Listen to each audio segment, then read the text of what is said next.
جہاں دو بوڑھے اپنی آنکھوں کی کم ہوتی روشنی کو ایک نومر چراغ سے وابستہ کیے ہوئے تھے۔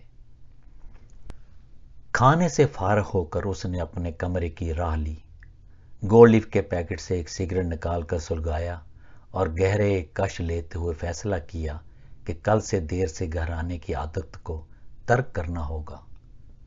اس نے اس کا حل بھی تلاش کر لیا، دوستوں کو اپنے گھر ہی بلایا جائے، کیونکہ اس کا کمرہ گھر سے الگ تھلگ باہر کی طرف تھا۔ وہاں سے کہکہوں اور شور کی آوازیں بھی باہر نہیں جا سکتی تھی۔ 10 کمرے، 3 باتھ روم، ڈرائنگ روم، 2 اطراف میں برآمدے اور 100 فٹ لمبائی کے دونوں اطراف صحن پر مشتمل گھر 2 کنال پر پھیلا ہوا تھا۔ جتنا بڑا گھر تھا، تنہائیاں اس گھر میں اس سے بھی زیادہ پھیلی ہوئی تھیں۔ دن ہفتوں میں، مہینے سالوں میں بیتے جا رہے تھے۔ اس گھر کی یہی معمولات زندگی رہی۔ وہ دل میں سوچتا، میرے ابا جی مجھ سے بہت پیار کرتے ہیں، مگر یہ خیال ذہن سے جھٹک دیتا کہ وہ کبھی ابا جی کے قریب نہیں رہا، ہمیشہ کسی ڈر سے دور دور رہتا۔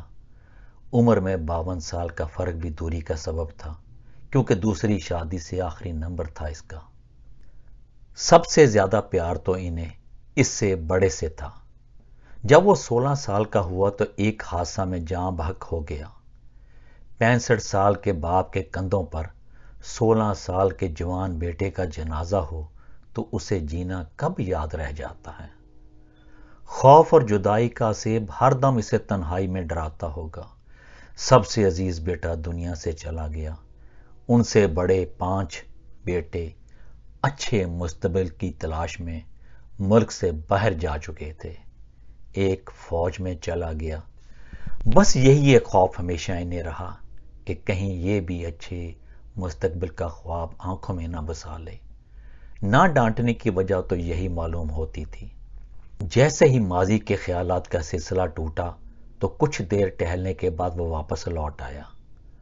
اب وہ کافی حد تک مطمئن تھا اور تہیہ کر چکا تھا آئندہ کوئی بھی ایسی بات زبان پر نہیں لائے گا۔ اس کی زندگی کا سفر یوں ہی گزرتا تھا۔ صبح 6 بجے، دوپہر 2 بجے اور رات 10 بجے وہ جہاں بھی ہوتا اپنے گھر واپس لوٹ جاتا۔ پہلے تو مشکل زیادہ تھی۔ جب سے اس نے اپنے ابا جی کو پیمپر لگانا شروع کیا، بستر بھیگنے سے بچ جاتے تھے۔ جاب، بزنس، بیوی بچے اور مہمانداری سبھی کام اکٹھے چل رہے تھے۔ ایسی زندگی گزارنے کی اسے عادت ہو گئی تھی۔ مہمان آتے، مہمان بن کر رہتے اور چلے جاتے۔ 4 دن ہنسی مذاق کے بعد پھر وہی روز کے معمولات واپس آ جاتے۔ جب بھی اس کے موبائل کی گھنٹی بجتی وہ چونک جاتا۔ یہ وہ زمانہ تھا جب موبائل فون آسائش تھی، سہولت نہیں۔ اس کے کسی بھی دوست کے پاس موبائل فون نہیں تھا۔ ابا جی کی وجہ سے اس نے کنیکشن لیا تھا تاکہ ہر وقت گھر رابطہ رہ سکے۔ ایک روز دوستوں کی محفل میں خوش گپیوں میں مشغول تھا کہ فون کی گھنٹی بجی۔ فون کان سے لگاتے ہی وہ گھر کی طرف دوڑ پڑا۔ اس کے ابا جی کو اکثر دماغوں کی شریانوں میں خون صحیح نہ پہنچنے پر ایسا دورہ پڑتا کہ منہ سے جھاگ بہتی، جسم جھٹکے لیتا۔ پھر تو 2 دن تک اس کے ابا جی بالکل ڈھیلے ہو جاتے، کھانا پینا بہت کم ہو جاتا، پھر آہستہ آہستہ جسم صرف خوراک لینے کی حد تک نارمل ہو جاتا۔ لیکن آج کا دورہ بہت شدید تھا۔ مسلسل سر اور گردن کے پٹھوں کی مالش سے فرق نہیں پڑ رہا تھا، جاگ منہ سے بہی جا رہی تھی۔ ڈاکٹر بھی ایسے مریض پر زیادہ توجہ نہیں دیتے جو 90 سال کا ہو چکا ہو اور بستر پر لیٹے لیٹے اس مریض کو 6 برس گزر چکے ہوں۔ تیمارداری کے لیے گھر آنے والے سبھی سنیاسی نسخہ چھوڑ کر جاتے۔ مفت مشورہ دینے کے چکر میں ایک بار اس کے ابا جی نے فزیکل تھراپسٹ کے ہاتھوں بہت تکلیف اٹھائی تھی۔ بازو فزیکل تھراپی سے ایسے پھولے کہ پھر وہ فزیکل تھراپسٹ گھر کا راستہ بھول گیا۔ اب مشورہ دینے والے خاموشی اختیار کر چکے تھے۔ عزیز رشتہ دار ہمدردی کا اظہار کرتے، حوصلہ بندھاتے اور گھروں کو لوٹ جاتے۔ اکثر وہ صحن میں تنہا سگریٹ سے دھواں چھوڑتے ہوئے ماضی میں کھو جاتا۔ 20 سال پہلے کی دوستوں کی آوازیں اس کے کانوں میں گونجتیں، یار تو خوش نصیب ہے، جب چاہے امریکہ بھائیوں کے پاس جا سکتا ہے، ہمیں تو ویزا دلانے والا کوئی نہیں۔ ہر بار اسٹوڈنٹ ویزا سے ان کو انکار ہو جاتا، وہ تمام دوست اس کی قسمت پر رشک کرتے، مگر وہ سوچتا کہ مجھے ایسی خواہش کیوں نہیں۔ اسے تو اپنے ابا جی کے الفاظ یاد تھے کہ بیٹا میں ہائی کورٹ کا وکیل ہوں، چاہے آمدن کم ہے مگر عزت والا پیشہ ہے۔ وہ ہر پیشے کو پیسے سے نہیں، عزت کی قدر و منزل کی نگاہ سے دیکھتے تھے۔ باپ بیٹے میں ایک ایسا رشتہ مضبوطی کے بندھن میں بندھ رہا تھا جو بڑھ کر عقیدت و محبت میں بدل گیا۔ اس روز تو ابا جی کی خوشی دیکھنے والی تھی جب اس نے کہا کہ میرا ایم اے کا آخری سال ہے، ایک نیا پرائیویٹ لا کالج کھلا ہے، مجھے اس میں داخلہ لینا ہے۔ خوشی خوشی انہوں نے روپوں کا بندوبست کیا اور اس کا لا کالج میں داخلہ ہو گیا۔ وقت اب صبح شام کی شفٹ سے مزید تیز رفتار ہوتا چلا گیا، اور وہ دن آ پہنچا جس کے بارے میں اس نے سوچا بھی نہ تھا۔ گھر میں ماں باپ اس کی زندگی کے بارے میں اہم فیصلے کرنے جا رہے ہیں۔ ایم اے کی ڈگری اس کے ہاتھ میں تھی، ایف ای ایل کا امتحان دے چکا تھا، اس کے کانوں میں خبر پہنچی اب اس کی شادی کر دی جائے۔ لیکن ماں جی میرے پاس ہے کیا؟ وہ پریشانی کے عالم میں بولا۔ بے روزگار ہوں، ابا جی کی زرعی زمین کے ٹھیکے سے تو گھر کا خرچہ وہ مشکل چلتا ہے، کیسے چلے گا؟ بس، ماں حکم دینے کے انداز میں بولی، میں تھک چکی ہوں، بیمار رہتی ہوں، اب اس گھر کو ضرورت ہے ایک بہو کی جو اسے سنبھالے۔ مگر ماں جی اس کی بات ادھوری ہی رہ گئی، اس کی ایک بھی نہ چلی۔ دور و نزدیک کے رشتہ داروں میں اس کا رشتہ طے کر دیا گیا۔ اکتوبر میں منگنی کی رسم ادا ہوئی اور اگلے سال دسمبر میں شادی کا فیصلہ ہوا۔ اسے تسلی تھی اس وقت تک تو لامکمل ہو چکا ہوگا، مگر حالات نے پھر ایک نیا رخ لیا اور شادی کو 4 ماہ بعد ہی جنوری میں کرنے کا فیصلہ ہوا، کیونکہ اسی گھر میں بیٹے کی بھی شادی طے تھی۔ جب اس کی تاریخ مقرر کی جانے لگی تو اصرار ہوا کہ بیٹی کی شادی بھی ساتھ ہی ہو، اور وہ طے کر دی گئی۔ جلدی میں سارے انتظامات مکمل کرنے کی کوشش شروع ہوئی۔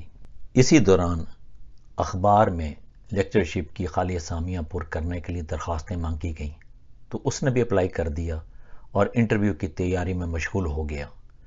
دوسری طرف ان کی زرعی زمین جن کے پاس تھی ٹھیکہ کی بقایا رقم کی ادائیگی کیے بغیر چھوڑ گئے، اور صرف یہی نہیں، وابڈا کے بقایا جات بھی ان کے سر ڈال گئے۔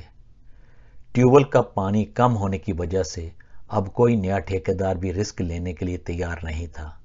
مجبوری میں نیا ٹیوبویل کا بور کروایا گیا، جس کے لیے نئے ٹھیکیدار ہی سے ادھار 70,000 اٹھائے گئے۔ اب شادی کے دن قریب آتے جا رہے تھے اور اس کے ابا جی کی پریشانیاں بڑھتی جا رہی تھیں۔ ان کے علاوہ اس صورتحال کا کسی کو علم نہیں تھا۔ تمام لوگ انہیں خوشحال تصور کرتے، 5 مربع زمین، 2 کنال کا گھر، بڑے بیٹے امریکہ میں برسر روزگار، مگر اندر کبھی کسی نے جھانکا ہی نہیں۔ اسی پریشانی میں ہائی کورٹ سے واپس آتے ہوئے تانگہ کے پائیدان سے چوٹ لگی تو سر سے خون بہنے لگا۔ پوچھنے پر کہنے لگے مجھے نہیں علم کیا ہوا، بس چکر آ گیا تھا، تانگہ سے ٹکرا کر گر گئے۔ بعد میں اس بات کا انکشاف ہوا انہیں فالج کا معمولی حملہ ہوا تھا۔ ساری صورتحال کا علم ہوتے ہی ماں نے بیٹوں سے مالی مدد کی درخواست کی، جو انہوں نے بحثاً پوری کر دی۔ باپ نے کبھی بھی بیٹوں سے تقاضا نہیں کیا تھا اور ہمیشہ خودداری سے جینے کو اپنا اوڑھنا بچھونا بنایا۔ بیٹوں سے بھی کبھی تقاضا نہیں کیا تھا۔ خودداری کا تو یہ عالم تھا، حسین شہید سہروردی جب پاکستان کا وزیر اعظم تھا، اسی پارٹی عوامی لیگ کے وہ فنانس سیکرٹری کے عہدے پر فائز تھے۔ ان کے چھوٹے بھائی نے ایم اے اکنامکس کیا تو بھائی سے کہا کہ وزیر اعظم سے کہہ کر کو نوکری دلوا دیں۔ وزیر اعظم کی قیادت میں پارٹی اجلاس گورنر ہاؤس لاہور میں ہوتے، شرکت کرنے جاتے تو چھوٹے بھائی کی درخواست کورٹ میں رکھ لیتے۔ واپسی پر بھائی کے استفسار پر کہہ دیتے مناسب وقت نہیں ملا بات کرنے کا، اور بات ٹل جاتی۔ حسین شہید سہروردی کی حکومت ختم ہو گئی، مگر انہوں نے درخواست اپنے کوٹ کی جیب ہی میں رکھی۔ انہوں نے ہمیشہ اپنے بیٹے کو یہی تلقین کی کہ اپنے بل بوتے پہ زندگی جیو۔ سفارش کی سیڑھی سے زندگی کی بلندیوں کو چھونے کی کوشش کرنے والے ہمیشہ سیڑھی کے محتاج رہتے ہیں، اور وہ خود اس کی زندہ مثال تھے۔ ایک سپاہی سے صوبیدار میجر تک ترقی پانے والے کا بڑا بیٹا اپنی قابلیت کے بل بوتے پر ملک کی حکومتی پارٹی کے اہم عہدوں پر فائز رہا، اور یہ قیام پاکستان کے بعد کا وہ ابتدائی دور تھا جب صرف جگیردار اور وڈیرے ہی سیاست کے ستون تھے، اور انہوں نے ان میں رہتے ہوئے اپنا مقام بنایا۔ اپنی اولاد میں بھی ایسا ہی دیکھنے کی ان کی ایک خواہش تھی جو ان کی زندگی کے ساتھ ہی ختم ہوئی۔ آخر وہ دن بھی آ گیا جب شادی کی تیاری اپنے عروج پر تھی۔ سبھی بہت خوش تھے۔ ایک نئی خوشی کا اضافہ بھی ساتھ ہوا، اسے لیکچررشپ مل گئی، اور اپنی مہندی سے ایک روز قبل ہی اس نے دوسرے شہر کے کالج میں جوائننگ رپورٹ کی۔ اب تو وہ بہت خوش تھا۔ زندگی کے اہم دو موڑ خوشیوں کے ساتھ ایک ساتھ اس کی زندگی میں وارد ہوئے۔ دوست احباب اس کی شادی کو خوش نصیبی سے تعبیر کر رہے تھے، مگر زندگی انسان کے ساتھ کیا کھیل کھیلتی ہے وہ کوئی نہیں جانتا۔ ظاہری خوشی اور کامیابی دیکھ کر ہی مستقبل کے سنہرے خواب آنکھ میں بسا لیے جاتے ہیں۔ ایک ایسا اندیکھا خواب جو فیصلہ اپنے ساتھ لیے انسان کے ساتھ ساتھ اس کی خوشی، غم، کامیابی، ناکامی کی شکل میں کبھی سامنے آتا تو کبھی چھپ جاتا، اور یہی وہ وقت ہوتا ہے جب آدمی کو اپنے لیے راستہ کا تعین کرنا ہوتا ہے۔ انسان وہی کاٹتا ہے جو وہ بوتا ہے۔ اچھائی کو اچھائی سے رغبت ہوتی ہے۔ اس کے ابا جی کا کردار بے مثال تھا۔ گھر میں جتنی بھی شادیاں ہوئیں، لڑکی والوں نے ان کی شخصیت ہی کو سامنے رکھا۔ برادری میں انہیں احترام کی نگاہ سے دیکھا جاتا تھا۔ اگلے روز بادلوں کی گڑ گڑاہٹ اور پھوار سے لاپرواہ بارات 100 میل کا سفر طے کر کے لڑکی والوں کے گھر پہنچی۔ بڑی دھوم دھام سے بارات کا استقبال کیا گیا۔ اس شہر کے لوگوں نے ایک نرالا ڈھنگ دیکھا۔ اس کے دوستوں کا حلقہ بہت بڑا تھا، اور ان میں اسی پہلے دوست نے صحرا باندھنے کا اعزاز حاصل کیا۔ خوشی میں زندہ دلانے لاہور نے ایسا بھنگڑا ڈالا جسے دیکھ کر سارا شہر خوش ہو رہا تھا۔ ساری رسومات احسن طریقے سے انجام پائیں۔ خوشی میں ہر فرد مسکرا رہا تھا، مگر وہ انسان جو نہ جانے کب سے ذہنی کشمکش کی جنگ لڑ رہا تھا، کوئی بھی اس کی کیفیت کو محسوس نہیں کر پایا۔ اسے بھی حوصلہ چاہیے ہوگا، شاید مدد کا طلبگار ہو۔ خوشیوں میں دکھ پریشانی ایک ہاری ہوئی فوج کی مانند ہوتی ہیں جو موقع ملتے ہی دوبارہ حملہ آور ہو جاتی ہیں۔ ایک طرف سارا گھرانہ اس بات سے لا علم اپنی بڑھتی خوشیوں کا جشن منا رہا تھا، اور دوسری طرف ایک انسان اپنی ہمت اور حوصلہ کی جنگ ہار رہا تھا۔ دوسرے روز ولیمہ میں سب مہمان آ رہے تھے۔ وہ ان کے استقبال میں سب کو خوش دلی سے خوش آمدید کہہ رہا تھا۔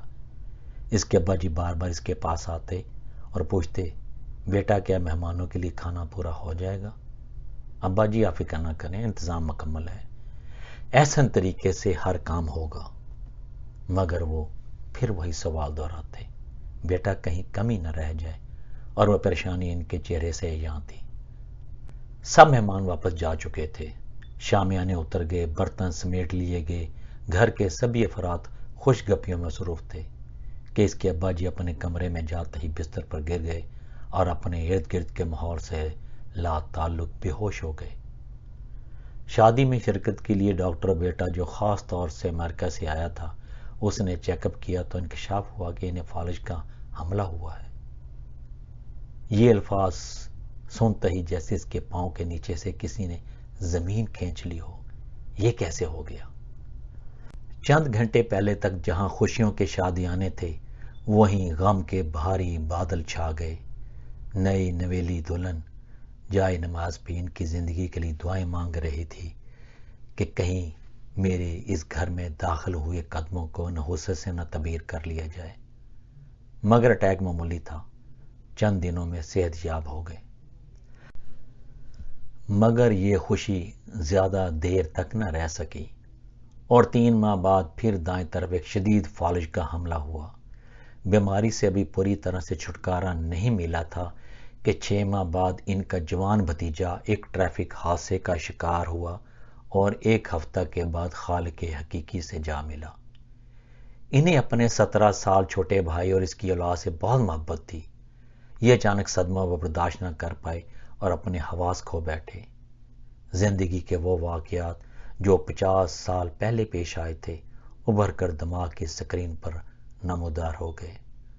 حال ختم ہو گیا اور ماضی زندہ ہو گیا۔ ایک طرف جوان موت جنازہ کی صورت میں چارپائی پر پڑی تھی اور دوسری طرف ایک بوڑھا اپنی جوانی کے واقعات کو اپنے بیٹے کو ایسے سنا رہا تھا جیسے کل ہی کا واقعہ ہو۔ 4 گھنٹے کی روایت سنانے کے بعد پھر وہیں سے شروع کر دیتے جیسے ابھی سنائی نہ ہو۔ نیند سے بوجھل آنکھوں میں اب جاگنے کی تاب نہیں تھی۔ پچھلے 40 گھنٹوں سے جاگ جاگ کر اب اس کی ہمت نہیں تھی جاگنے کی۔ ابا جی، مجھے نیند آئی ہے، میں سو جاؤں؟ ابھی میری بات کہاں ختم ہوئی ہے؟ ایک ہی کہانی پچھلے کئی گھنٹوں میں وہ کئی بار سن چکا تھا۔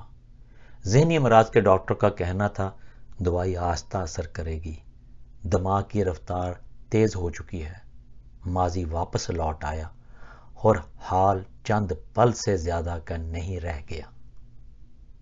وہ سوچ رہا تھا کہ انسان کا دماغ اپنے اندر ہر واقعہ کو جزیات سمیت کسی کیسٹ کی طرح ایسے ریکارڈ کر لیتا ہے کہ جب حال رک جائے تو ماضی کی فلم نکل کر چل پڑتی ہے۔ چند مہینوں میں اس کے ابا جی کافی حد تک سمجھ چکے تھے، خاموش زیادہ رہتے اور یہ سب دوائی کے اثرات تھے۔ ان کی خاموشی ایک خاموش طوفان کا پیش خدمت تھی جس سے وہ لا علم تھا کہ اب اس کی زندگی میں کیا کیا ہونے والا ہے۔ یہ کون سی بیماری ہے جسے ڈاکٹر کوئی بھی نام نہیں دے رہے، ماں سوائے اس کے کہ دماغ کی شریانیں سکڑ گئی ہیں، خون کی گردش صحیح طریقہ سے نہیں ہو پا رہی۔ اسی دوران اسے اللہ تعالیٰ نے پہلی اولاد نرینہ سے نوازا جس پر گھر کا ہر فرد پھر بہت خوش تھا۔ دادی پوتے کی محبت میں سرشار تھی۔ باپ کے بعد اب اس کا بیٹا اس کی آنکھوں کی ٹھنڈک بنا جسے پا کر وہ بہت مسرور تھی۔ بہو لانے کے بعد انہوں نے گھر کے کاموں خاص طور پر کچن سے ریٹائرمنٹ لے لی تھی۔ زیادہ وقت اپنی عبادت یا پوتے کو سنبھالنے میں صرف کرتی۔ اسی دوران اس کی ماں جی کو شدید درد نے آ گھیرا تو انکشاف ہوا کہ ان کے پتے میں پتھری ہے۔ ڈاکٹروں نے 3 دن ہاسپٹل رکھنے کے بعد یہ کہہ کر آپریشن سے انکار کر دیا کہ دل بڑا ہوا ہے، ایسے مریض کا رسک نہیں لیا جا سکتا۔ ایک طرف بوڑھا باپ جو اپنی زندگی بھولتا جا رہا تھا اور دوسری طرف بوڑھی ماں جو پتھری کے درد سے نڈھال ہو جاتی مگر آپریشن ممکن نہیں تھا۔ ایک بیٹا اپنے والدین کے لیے ہر ڈاکٹر سے محنت کرتا کہ وہ اپنے والدین کی تکلیف نہیں چاہتا، ہر ممکن مدد کا طلبگار رہتا۔ اس کی سگریٹ کی عادت بہت بڑھ چکی تھی۔ جب بھی وہ تنہائی میں ہوتا سگریٹ کے دھواں میں اپنے سوالوں کے خود ہی جواب تلاش کرتا جو وہ کئی سال پہلے اپنی ماں کی گردن اور کندھوں پر آیوڈیکس تو کبھی وکس ملتے ہوئے اکثر مذاق میں کیا کرتا تھا۔ ماں جی، آپ کی اتنی اولاد تھی، پھر میری دنیا میں کیا ضرورت تھی؟ ماں اسے ڈانٹتے ہوئے کہتی، تمہیں شرم نہیں آتی ایسی بات کرتے ہوئے؟ آتی ہے جب 2 سال بڑا بھتیجا مجھے چچا کہتا ہے۔ اس کے جواب پر ماں خاموش ہو جاتی۔ اس کے سب سے بڑے بھائی اور اس میں 30 سال کا فرق تھا۔ 2 شادیوں میں بچوں کی عمر میں اتنا فرق کبھی کبھار ایسا بھی ہو جاتا ہے۔ آج اسے اپنے وہ سوال جو ماں سے مذاق میں کیے تھے جواب مل گیا تھا۔ دنیا کا بنانے والا انصاف کرنے والا ہے۔ ہر پیدا ہونے والا بچہ صرف رزق اور موت نہیں، مقصد بھی لے کر آتا ہے، جو کبھی کبھار سوال بن کر اس کے ذہن میں ابھرتے رہتے تھے۔ ان کا جواب اسے مل چکا تھا، اور اپنا مقصد بھی۔ کیوں اس کے ذہن میں کبھی بھی ملک سے باہر اچھے مستقبل کی خواہش پیدا نہیں ہوئی؟ دوستوں پر حیران ہوتا تھا کہ انہیں کیا بے چینی ہے، جو ہر ملک کی ایمبیسی سے نامراد لوٹتے ہیں۔ ایک بار تو ایک دوست نے امریکہ کے خاتون اول کو بھی خط لکھ دیا، ویزا آفیسر کے خلاف ویزا نہ دینے کی پاداش میں۔ ان میں سے کئی ایک دوسرے ممالک میں رہائش اختیار کر چکے تھے، اور وہ وہیں اپنے والدین کے ساتھ رہ رہا تھا، جو اسے خوش نصیب قرار دیتے کہ تمہارے راستے کھلے ہیں۔ اس کے راستے کھلے بھی منزل کی نشاندہی نہیں کر رہے تھے، اور جن کے بند تھے وہ اپنی منزل کی تلاش میں ایک ملک سے دوسرے ملک بھاگ رہے تھے۔ نہ جانے انسان اپنوں سے جدا ہو کر غیروں کے کن احسانوں کو چکانے کے لیے رشتوں کو پاؤں کی بیڑی سمجھ کر توڑ دیتا ہے، اور باپ کی حیثیت سے اولاد کے ساتھ جس رشتے کو وہ نبھانے جا رہا ہوتا ہے، وہ خود ہی اس رشتے کی پامالی کا سبب بن جاتے ہیں، اور رشتوں کی مجبوری کو خود غرضی کا جواز بنا دیتے ہیں۔ جو بویا ہے وہی کاٹنا ہے، پھر شکوہ کا تو کوئی جواز باقی نہیں رہ جاتا۔ مگر ایسے انسان ملنے والی ہر کامیابی اپنے دم اور بل بوتے کے نام کر دیتے ہیں، اور ناکامی کا صحرا کبھی دوسرے تو کبھی قسمت پر ڈال دیتے ہیں۔ اس کی سوچ میں یہ تبدیلی 17 سال کی عمر میں آئی، جب جمعہ کی نماز میں اس نے یہ حدیث سنی۔ حضرت ابو ہریرہ رضی اللہ عنہ سے روایت ہے کہ نبی کریم صلی اللہ علیہ وآلہ وسلم نے فرمایا، اس کی ناک خاک آلود ہو، پھر اس کی ناک خاک آلود ہو۔ آپ صلی اللہ علیہ وآلہ وسلم سے سوال کیا گیا، یا رسول اللہ، وہ کون شخص ہے؟ آپ صلی اللہ علیہ وآلہ وسلم نے فرمایا، جس نے بڑھاپے میں اپنے والدین کو پایا، ان میں سے کسی ایک کو یا دونوں کو پا لیا، پھر بھی ان کے ساتھ حسن سلوک کر کے جنت میں داخل نہیں ہوا۔ شاید اس حدیث کے الفاظ سے وہ اپنے آپ کو کبھی بھی الگ نہیں کر پایا۔ اس سے یہی خوف رہا، کہیں اس کا ناک خاک آلود نہ ہو جائے۔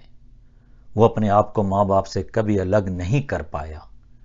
قرآن پاک کے اندر سورہ بنی اسرائیل میں ان آیات میں والدین کے ساتھ حسن سلوک کا جب اس نے پڑھا، اور تمہارے رب نے حکم فرمایا ہے کہ اس کے سوا کسی کو نہ پوجو، اور ماں باپ کے ساتھ اچھا سلوک کرو، اگر تیرے سامنے ان میں سے ایک یا دونوں بڑھاپے کو پہنچ جائیں تو ان سے ہوں نہ کہنا، اور انہیں نہ جھٹکنا، اور ان سے تمیز کی بات کہنا، اور ان کے لیے عاجزی کا بازو بچھانا نرم دلی سے، اور عرض کر کہ اے میرے رب، تو ان دونوں پر رحم کر، جیسا کہ ان دونوں نے مجھے چھٹ پن میں پالا۔ تو اب اس کے لیے اللہ تعالیٰ کے حکم سے روگردانی کا سوال پیدا ہونے کا امکان نہیں تھا۔ مقصد اس کے سامنے تھا، بوڑھے والدین کو چھوڑنا نہیں۔ کئی سال اپنے ابا جی کو اٹھانے بٹھانے نہلانے سے وہ خود بھی کمر کی شدید تکلیف کا شکار ہو گیا، اور درد دن بدن بڑھتا ہی رہتا۔ وہ خود بھی اسی ڈاکٹر کا مریض بن گیا جو کبھی اس کے ابا جی کا بھی ڈاکٹر تھا۔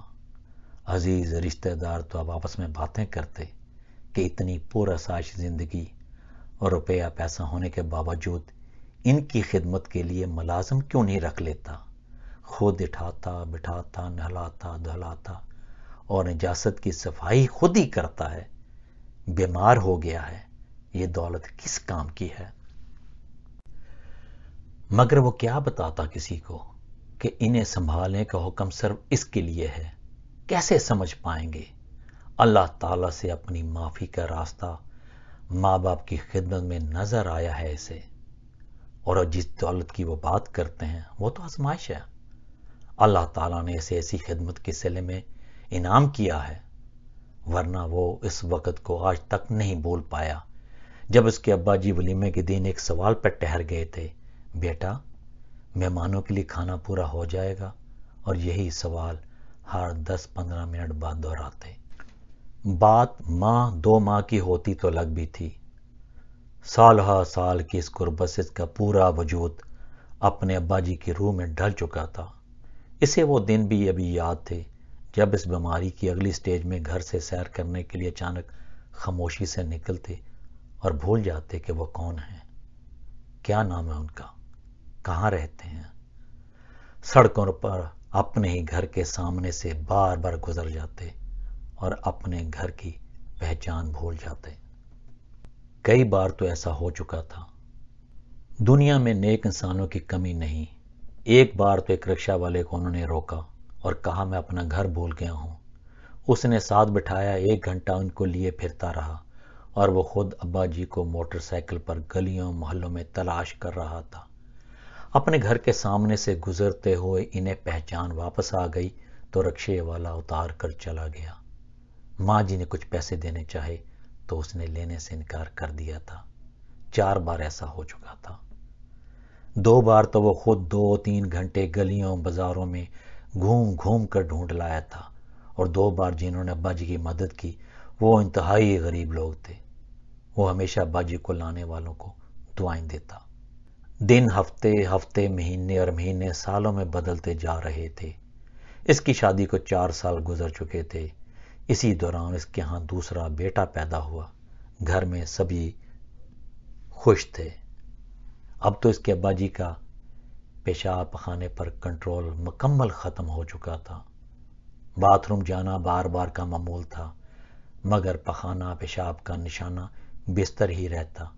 باتھ روم لے کر جاتے تو کچھ نہ کرتے، واپسی پر چلتے جاتے اور جہاں جہاں سے گزرتے کپڑوں سے لے کر فرش تک نجاست بہہ جاتی۔ بیٹا میں جان بوجھ کر نہیں ایسا کرتا، مجھے پتہ ہی نہیں چلتا۔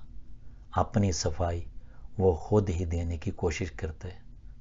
مجھے علم ہے ابا جی، آپ کیوں پریشان ہوتے ہیں، میں صفائی کر دیتا ہوں۔ وہ فوری ابا جی کو تسلی دیتا۔ یہ تو اب معمول بن چکا تھا، کبھی بستر تو کبھی قالین صحن میں دھو کر رکھا جاتا تھا۔ ماں جی کے ساتھ ان کا وقت گزر جاتا تھا۔ پتے کی پتھری کا درد آپریشن نہ ہونے کی وجہ سے بہت بڑھ چکا تھا۔ کئی بار ہاسپٹل میں داخل رہ چکے تھے۔ ڈاکٹروں کا کہنا تھا کہ آپریشن سے جان کا رسک ہے۔ اب اس کے علاوہ کچھ چارہ نہیں تھا کہ اسے نکلوا دیا جائے۔ ڈیفنس میں ایک ڈاکٹر کا اسے علم ہوا کہ وہ جدید ٹیکنالوجی لیپراسکوپک سرجری کے ذریعے آپریشن کرتا ہے۔ ڈاکٹر سے اس نے بات چیت کی۔ ڈاکٹر نے تسلی دی کہ خطرے والی بات نہیں ہے۔ ہائی بلڈ پریشر، ہیموگلوبن کی کمی اور ہارٹ انلارج کے باوجود اس میں رسک بہت کم ہے، کیونکہ اس وقت شہر میں وہ اکیلا ہی شعبہ میں تھا۔ 100 ایک بڑی رقم کا اس نے تخمینہ بتایا، مگر یہاں اسے رقم سے زیادہ اپنی ماں جی کی صحت کی فکر تھی۔ تکلیف اتنی بڑھ چکی تھی کہ اب لمبا انتظار ممکن نہیں تھا۔ ڈاکٹر نے تیاری کے بعد انہیں بلایا، آپریشن کیا اور باہر آ کر خوشخبری سنائی کہ آپریشن کامیاب رہا، اور ساتھ ہی ایک ایسی خبر جو وہ سننے کا سوچ بھی نہیں سکتا تھا۔ پتھری اتنی بڑی ہو چکی تھی، جگر اس سے متاثر ہوا ہے، اور اس نے جگر کے متاثرہ حصے کی بھی سرجری کر دی ہے اور اسے بائیوپسی کے لیے بھجوا دیا گیا۔ 2 دن بعد وہ ماں جی کو لے کر گھر چلے گئے۔ چند روز بعد وہ بائیوپسی کی رپورٹ لے کر ڈاکٹر کے پاس گیا تو وہ خبر اس پر بجلی بن کر گری۔ جگر کا کینسر تشخیص ہوا تھا۔ تفصیل بتاتے ہوئے ڈاکٹر نے کہا، ایسے مریض 6 یا 8 ماہ سے زیادہ زندگی نہیں پاتے۔ ڈاکٹر کے یہاں سے نکل کر وہ جناب باغ چلا گیا، درختوں کی پناہ میں، کھلی فضا میں۔ سگریٹ پہ سگریٹ سلگائے جا رہا تھا اور صرف ایک خیال اس پر اپنا دباؤ بڑھا رہا تھا کہ میری ماں اب چند مہینوں کی مہمان ہے. اسے یہ دن دیکھنا باقی تھا کہ اپنی نظروں کے سامنے ہر پل موت کی طرف جاتا دیکھے. اور دوسرے تو ابا جی کی بگڑتی ذہنی اور جسمانی حالت، اور اب یہ روح فرسا خبر. دیر تک اپنے آپ سے جنگ کرتا رہا اور خدا سے اپنے لیے ہمت اور حوصلہ کی دعا مانگتا رہا. اس نے پھر ایک نئی طاقت کو اپنے اندر محسوس کیا کہ جس میرے مالک نے مجھے ان مشکلات سے لڑنے کی طاقت پہلے دی، اب بھی وہی دے گا. اور گھر کی طرف روانہ ہوا. کیا رپورٹ آئی ہے؟ ماں کے سامنے بڑی بہن نے سوال کیا. بالکل ٹھیک ہے، وہ جھوٹ بول گیا اور اسی طرح مسکراتے ہوئے ماں جی سے ہنسی مذاق کرنے لگا. زندگی میں پہلی بار وہ اداکاری کرنے کی بھرپور کوشش کر رہا تھا، مگر بدلا رویہ اس کی چگلی کر رہا تھا. نہ جانے اس کی بڑی بہن نے اس ہنسی کے پیچھے درد کو کیسے دیکھ لیا، اور چند روز کے بعد ایک الگ کمرے میں سے لے گئی اور پوچھنے لگی، سچ بتا، رپورٹ میں کیا ہے؟ تیرا چہرہ مجھے کچھ اور کہتا ہے. وہ بچوں کی طرح بلک بلک کر رونے لگا. دونوں بہن بھائی کافی دیر تک روتے رہے.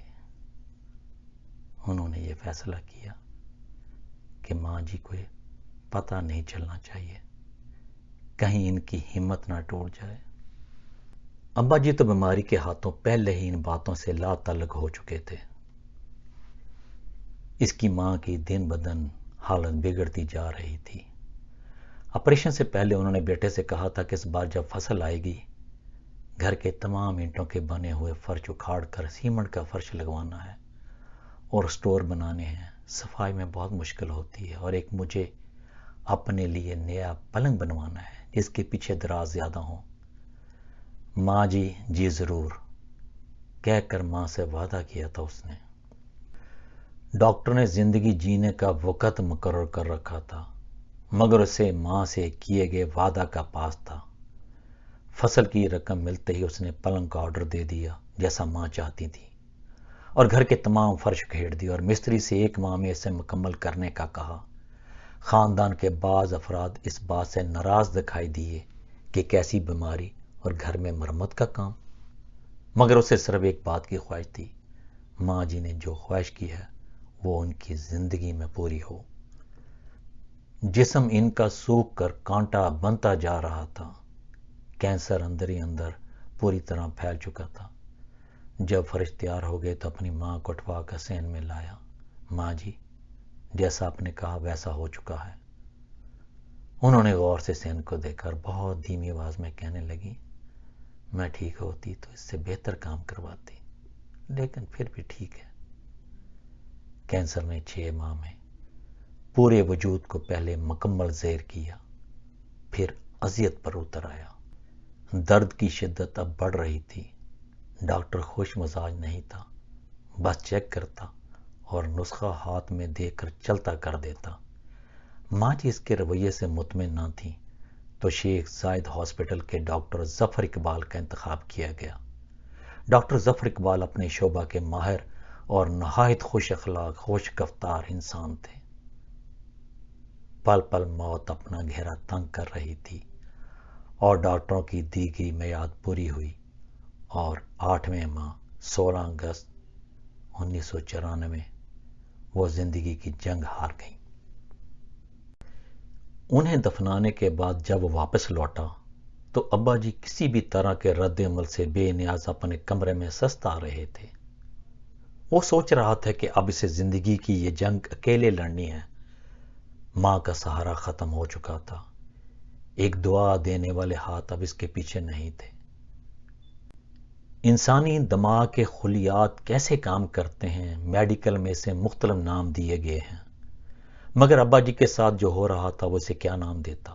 کینسر، دل کی بیماری اور فالج کی معلومات تو اسے کافی تھیں، مگر اس بیماری کا انجام کیا ہوگا اس بات سے لا علم تھا.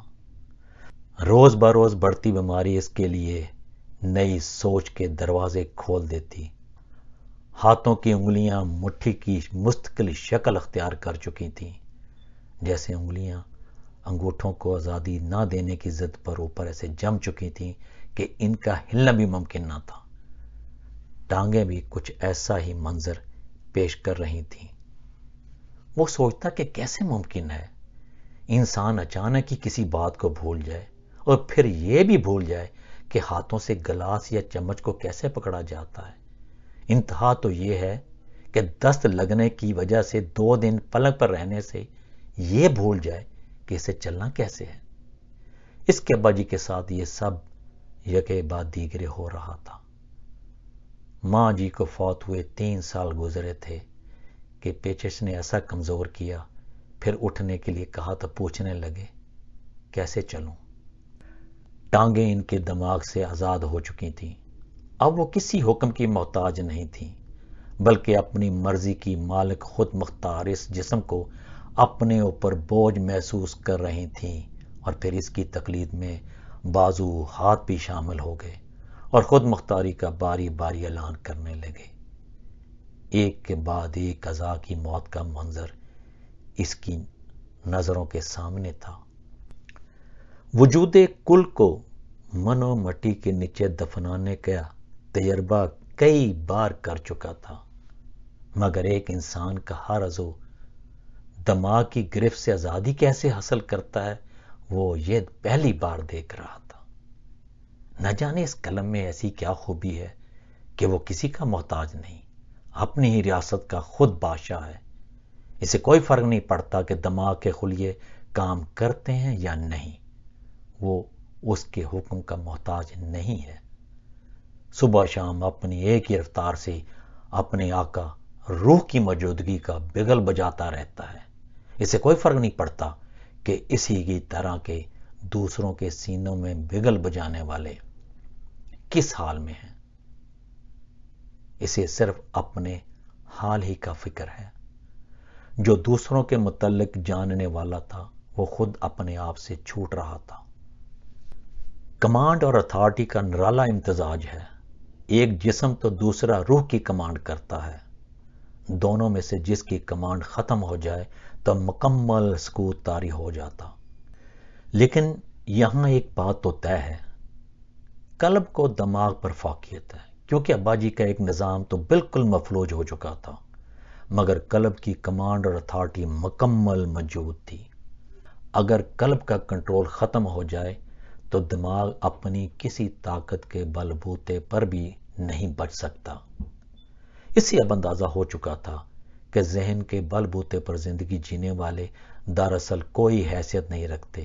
زندہ وہی رہتے ہیں جو اپنے قلب کی کمانڈ اور اتھارٹی کو سمجھ لیتے ہیں۔ اور اب اس کے اندر یقین کامل پیدا ہو چکا تھا کہ یہ جسم اور دماغ اسی مٹی سے جو بنے ہیں، مٹی کی ہی ترغیب رکھتے ہیں۔ اور آسمانوں میں حضرت آدم علیہ السلام کے قلم میں روح کے سمونے میں 40 سال لگے تھے۔ قلب کی طاقت ہی دراصل روح کی طاقت ہے، جس کے سامنے دماغ اپنی پوری فورس کے ساتھ بھی کمزور ہے۔ اس لیے وہ ابا جی کی بیماری کو دماغ سے نہیں قلب سے قبول کر چکا تھا، اور اسی قوت کو بروئے کار لا کر اس منزل کا مسافر بننا چاہتا تھا جہاں سفر کرنے والے بندنی مسافر 1-2 ہی پڑاؤ کے بعد لوٹ جاتے ہیں۔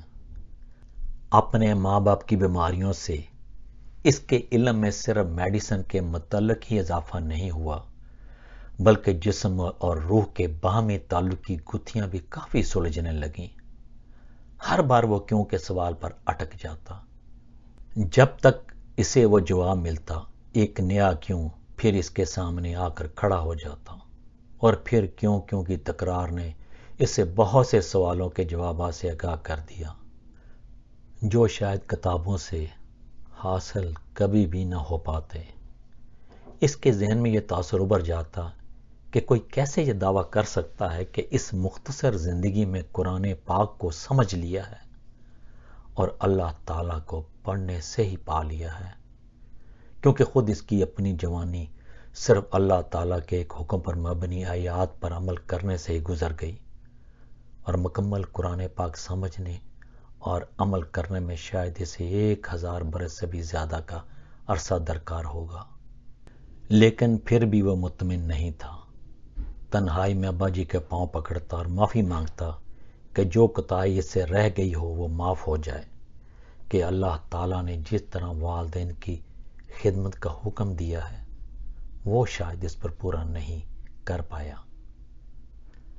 اپنے ارد گرد دیکھنے پر اس جیسی زندگی کا حمل کوئی بھی انسان نظر نہیں آ رہا تھا۔ بہکنے کے امکانات زیادہ تھے۔ یہی وجہ تھی کہ اس کی جوانی جدید دنیا سے الگ نہیں ہو پا رہی تھی۔ 3 بیٹوں کا وہ باپ تھا۔ بڑا بیٹا اب 7 برس کا ہو چکا تھا۔ اسے ایک بار ایسا کیلنڈر نظر آیا جس پر سورہ بنی اسرائیل کی وہی آیات تھیں جو والدین کی خدمت کے متعلق تھیں۔ اسے لا کر اس نے انہیں ابا جی کے پلنگ کے اوپر لگا دیا تاکہ وہ کہیں بہک نہ جائے، کیونکہ اب وہ اس بیماری کے متعلق جان چکا تھا کہ شاید اسے ان حالات کا سامنا اگلے 10-15 سال تک بھی کرنا پڑ سکتا ہے، اور اللہ تعالیٰ کی مدد کے بغیر یہ سب ناممکن تھا۔ ابا جی جیسا انسان زندگی کی جنگ ایسے لڑے گا کبھی اس نے سوچا نہ تھا۔ ایک رخ ایسا بھی اس کے سامنے تھا جو ابا جی کے بارے میں احترام کی ایسی بلند عمارت کھڑی کر گیا کہ اسے سوچنے پر مجبور کر دیا، جو لوگ زندگی میں نیکی کم کرتے ہیں، دنیا کی محبت میں مرتے ہیں، وہ شکوہ کیوں زیادہ کرتے ہیں؟ ایک بار گھر کی بیل بجی تو ایک بوڑھا شخص پوچھنے لگا، وکیل صاحب کا گھر یہی ہے؟ جی ہاں یہی ہے فرمائیے، آنے والی سے اس نے پوچھا۔ کیا وہ اب ہیں؟ وہ چونک گیا کہ کیسا سوال ہے۔ اس کے استفسار پر آنے والے نے کہا کہ میرے 20 سال پرانے کیس کی تاریخ نکلی ہے اور یہ میرے وکیل تھے۔ اس وقت ان کی عمر 60 سے اوپر تھی، اس لیے مجھے خیال ہوا کہ شاید وہ اس دنیا میں نہ ہوں۔ دیہاتی آدمی بہت سادہ ہوتے ہیں، جو بات دل میں ہو کہہ دیتے ہیں۔ شاید اس لیے ہوتا ہے کہ وہ پڑھ لکھ کر زندہ رہنے کا مصنوعی ڈھنگ نہیں اپنا پاتے۔ آپ مجھے 1-2 روز دیں، آپ کی فائل ڈھونڈ دیتا ہوں۔ نیا وکیل کر لیں اور ان کے بارے صورتحال سے آگاہ کر دیا۔ اس نے ہمدردی کا اظہار کیا اور چلا گیا۔ اس نے ابا جی کی تمام پرانی فائلوں میں تلاش کا کام شروع کیا تو فائل مل گئی، مگر اس کے ساتھ ہی ایسے لیٹر ملے جو ایوب خان کے مارشل لا کے ابتدائی دور کے تھے۔ عوامی لیگ پارٹی کے سربراہ نواب زادہ نصر اللہ خان کے دستخطوں سے جاری پارٹی کے لیٹر پیڈ پر بعض لوگوں کو پارٹی فنڈ سے رقم کے اجراء کا کہا گیا تھا، جو اس زمانے کے مطابق ایک بڑی رقم تھی۔ جوں جوں ابا جی کے بارے میں سوچتا اس کے دل میں ان کے بارے میں عزت و احترام کا مجسمہ اور بڑا ہو جاتا۔ اس کی نظروں کے سامنے وہ منظر گھوم جاتا جس کا ذکر ماں جی اکثر کیا کرتی۔ یہ وہی سال ہے جس کے متعلق ماں جی کہتی کہ سیاست کی وجہ سے وکالت متاثر ہوئی، تمہارے ابا جی کے معاشی حالات بہت برے ہو گئے، گھر کا ایک حصہ کرایہ پر دیا گیا تاکہ کچن چلایا جا سکے۔ مگر یہ پارٹی کے سربراہ کے دستخطوں سے جاری لیٹر کوئی اور کہانی بیان کر رہے تھے کہ ایک ایسا انسان جو پارٹی کا فنانس سیکرٹری ہو، سینکڑوں اور ہزاروں روپے اس کے دستخط سے جاری ہوتے ہوں، اس کے گھر کا کچن چلانے کے لیے گھر کا ایک حصہ 60 روپے ماہانہ کرایہ پر دیا گیا ہو۔ آج امانت میں خیانت نہ کرنے والے لوگ اب کیوں دکھائی نہیں دیتے؟ لوٹ مار، اقربا پروری، رشوت، سفارش نے پورا معاشرہ ہی کھوکھلا کر کے رکھ دیا ہے، اور غلط کو غلط کہنے سے کوئی فرق نہیں پڑتا، کیونکہ جب دنوں میں امیر ہونے والے معاشرے میں تقویت پاتے ہیں تو پھر بھیڑیں ہی بھیڑیوں کا روپ دھار لیتی ہیں۔ اس کے ابا جی نے کبھی بھی سفارش کی سیڑھی کا سہارا نہیں لیا۔ یہی وجہ تھی کہ اس کے ابا جی نے 1973 کے آئین کے تحت صدر کا حلف اٹھانے والے اپنے گہرے دوست فضل اللہ چودھری سے بیٹوں کے لیے کبھی ملازمتوں کی سفارش کرنے کا خیال بھی دل میں نہیں آنے دیا۔ انہوں نے مفاد پرستی کے لیے اصول کی زندگی قربان کرنے کا فیصلہ نہیں کیا۔ وہ ہمیشہ یہ سمجھاتے کہ لوگ ترقی کے لیے ہر حربہ استعمال کرتے ہیں، مگر عزت و احترام کھو دیتے ہیں۔ اپنے فائدے کے لیے کسی جائز کا حق مت غصب کرو۔ اپنی ساری زندگی کی کمائی سے صرف ایک پونجی بنائی، 99 سالہ لیز کا مکان۔ فیصلہ تو زمانہ کو کرنا ہے کہ کیا وہ انسان ہونے کے ناطے اپنا حق ادا کرتا رہا ہے۔ اگر وہ سچ پہ تھا تو کیا اسے اپنی نیکیوں کا صلہ مل گیا؟ بڑھاپے میں ملی وہ اولاد جس نے انہیں ہاتھوں پہ لیا، کیا وہ اس کی صاف ستھری زندگی گزارنے کا انعام تھا؟ اس بیٹے میں باپ کی محبت بڑھ کر عشق بن چکی تھی۔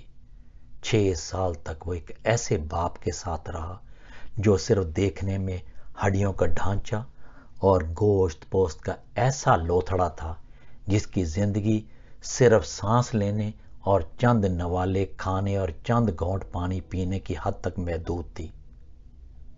اس کے ابا جی 14 سال کی بیماری سے بھرپور زندگی بھی جی گئے اور آخر کار 93 سال کی عمر میں 25 جون 2003 کو اپنے خالق حقیقی سے جا ملے۔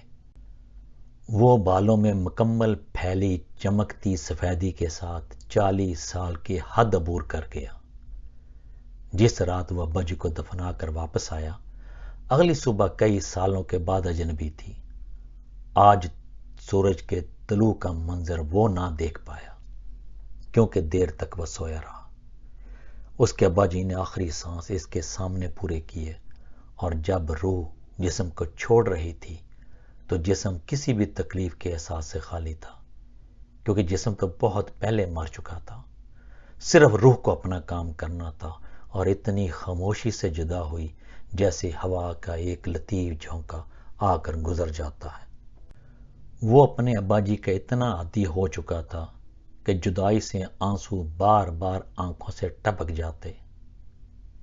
اس کے جیسے ہی ابا جی دنیا سے گزرے، چند روز میں ایک نئی دنیا جو اس سے پہلے آنکھیں موندے سو رہی تھی، اب اس کے سامنے اپنے پر کھول کر کھڑی ہو گئی اور اپنے مقابلے میں اڑان کی نوید سنائی۔ مگر وہ تو ایک ایسے پرندے کی زندگی گزارنے کا عادی تھا جس کے پر کٹے ہوں۔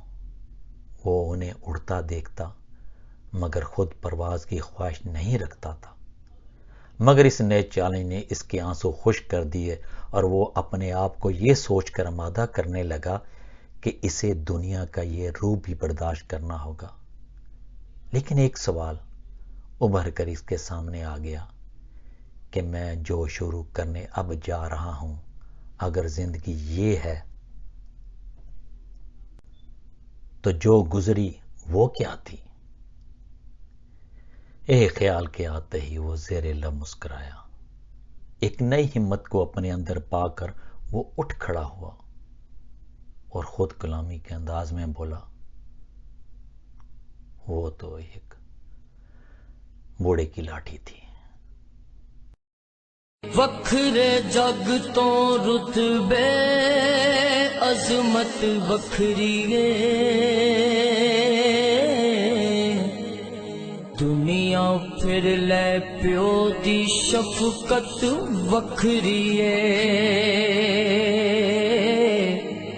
دنیا پھر لے پیو دی شفقت وکھری ہے،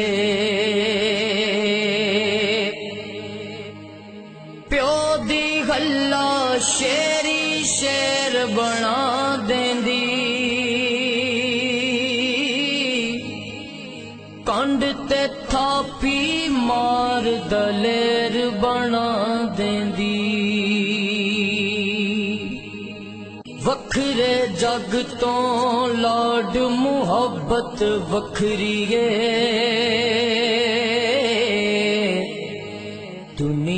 پھر لے پیو دی شفقت وکھری ہے،